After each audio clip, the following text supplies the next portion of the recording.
What's going on, y'all? Welcome back to Kid Taj. I don't even know what to think anymore. I mean, honestly, we're having these great performances night in, night out. Someone always goes off. More than one person always goes off. Guys, this is getting ridiculous. I talked about Isaiah Thomas's 52-point game last night. I didn't think that we're going to see someone best a 52-point game the next night, but James Harden had to do it. 53 points. And that wasn't all. That wasn't even the most impressive part, I believe. I think the most impressive part about it is that he had not only 53 points, but 17 assists, 16 rebounds, team W, and along with the fact that he can now enjoy that he's the only player in NBA history to ever total 50 points, 15 rebounds, 15 assists in a game, and he did that and more. He had 53, 17, and 16.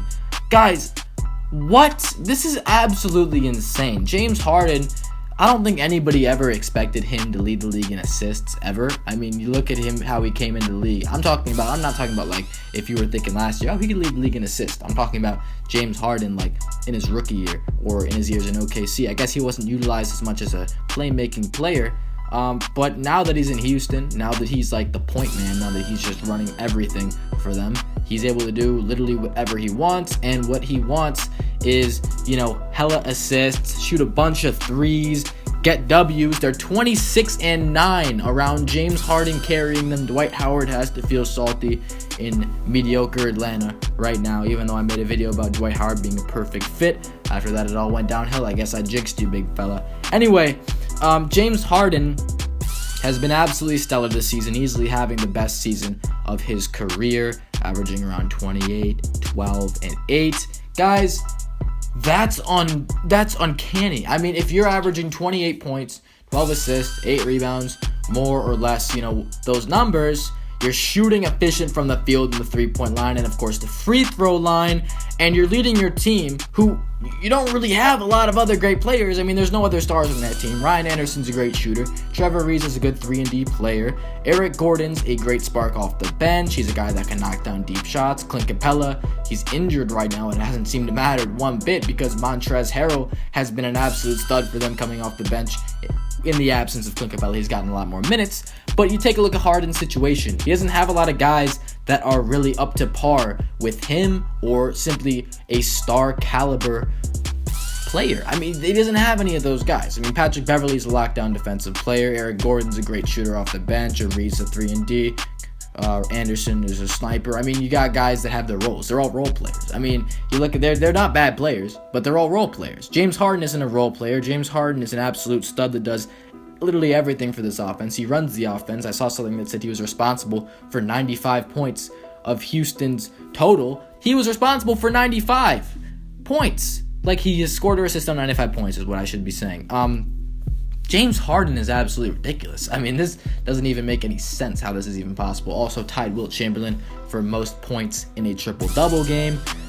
I mean, there's on so many levels, this is crazy. And I love to talk about, James Harden leading his team to a great record because that is probably the most impressive thing about this. And yes, I had some videos in the past last year where I was doubting James Harden. I was saying he was overrated. I had, James Harden really did a great job proving me wrong because, I didn't really believe that he was capable of this. I didn't think that he had, the ability to do what he's doing or even close to what he's doing right now just because, last year Houston was a mess. And I guess it's not right to blame, what bad things occurred last season, with the coaching changes and the locker room, blowing up or whatever, because apparently him and Dwight Howard weren't getting on the same page or whatever. And that's like, I think I didn't do a good job of judging James Harden's leadership because honestly that team was in the second seed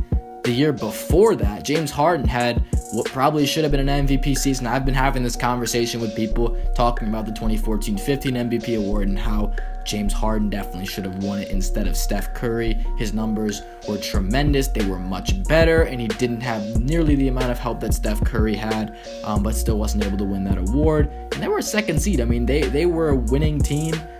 They lost to the Warriors, of course, but I don't think that's because, Harden wasn't most valuable player, whatever. I just think that, they didn't have enough firepower because the Warriors were just insane that year. They won the ship that year.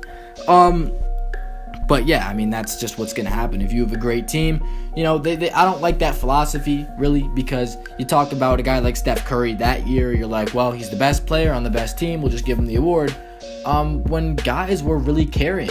I mean, LeBron, technically, if you want to use the most valuable player, because I'm going to talk about this, I'm going to talk about Russell Westbrook later on in this video, just because we're talking about the MVP. James Harden established himself as an MVP candidate, or should he win the MVP or whatever. Steph Curry winning it shows that they're giving it to the guy who's on the best team, best player on the best team, which isn't always the right answer. I don't think it was the right answer. Because honestly, if you were going to judge it by most valuable player, by the guy who, if you take him away from their team, they get the most, it takes so much away from them. It takes the most away from them, I should say. LeBron James is really the MVP every single year. He's just the MVP in the NBA. He's the league's most valuable player to their team. Did you know that the Cleveland Cavaliers, since LeBron arrived in 2014, without LeBron James in regular season games, they are 4-18. That's awful.